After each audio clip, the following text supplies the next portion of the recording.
bonjour, vous écoutez ECDQ.tv, c'est donc l'ouverture du Congrès eucharistique international de Québec. En direct que vous venez de vivre en ondes, en fait pas tellement en ondes, mais surtout sur Internet. Pour la première fois de l'histoire, donc nous diffusons un congrès international de la sorte sur Internet gratuitement.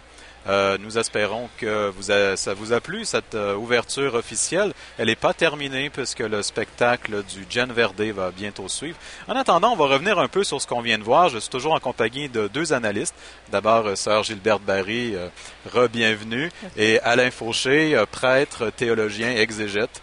Alors, merci beaucoup d'être resté avec nous jusqu'à si tard. Nous allons d'ailleurs passer plusieurs moments ensemble cette semaine. J'aimerais d'abord entendre vos commentaires là, sur ce que nous venons de voir, l'ouverture. Vous en gardez quoi comme ça à chaud, là? La première chose, je serais portée à dire, je n'ai pas vu, j'ai vécu. Et cela veut dire que pour moi, ça a été un moment où j'ai vraiment vécu le mystère, j'ai communié. Et je pense que pour ça, c'est un succès, si on est capable de vivre l'événement par le dedans.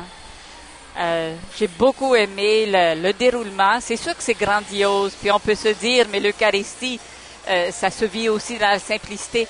Mais c'est peut-être ça qui est bon, que ça nous permet de réaliser que si grand que ce soit, quand on le vit dans la simplicité, oui, c'est le même mystère. C'est le même mystère extraordinaire, mais dans la simplicité. Très bien. Abbé Fauché? Moi, je dirais que j'ai vécu en voyant, en entendant. Je pense que c'était une fête très sensorielle et très, très belle, très artistique.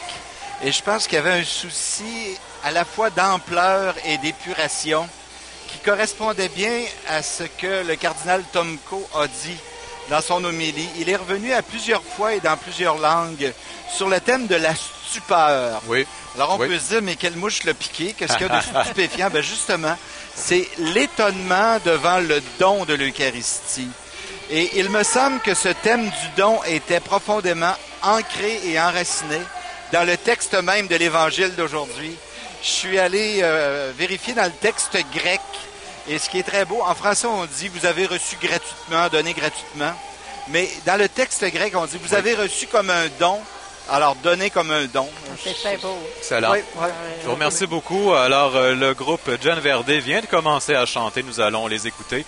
Une salutation toute particulière aux gens des Focolari, puisque le Gen Verde, alors Verde qui tient son nom de cette caisse de son verte qu'ils ont eu comme cadeau quand le groupe a débuté. Alors, les gens des Focolari dont ils sont issus, le Gen Verde, eh bien, nous vous saluons tout spécialement.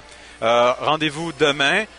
Sœur Gilberte Barry et l'abbé Alain Fauché seront avec nous, de même que M. Denis Petitclerc, fondateur du Centre Agapé à Québec, également professeur. Nous allons avoir demain matin en direct à partir de 8h15. Heure de Québec. Heure de Québec, ce qui fait 14h15 pour l'Europe de l'Ouest. Alors nous allons avoir les laudes suivies de la catéchèse de l'archevêque de Washington et du témoignage de M. Jean Vanny à ne pas manquer. C'était Philippe Vaillancourt pour ECDQ.tv. À demain.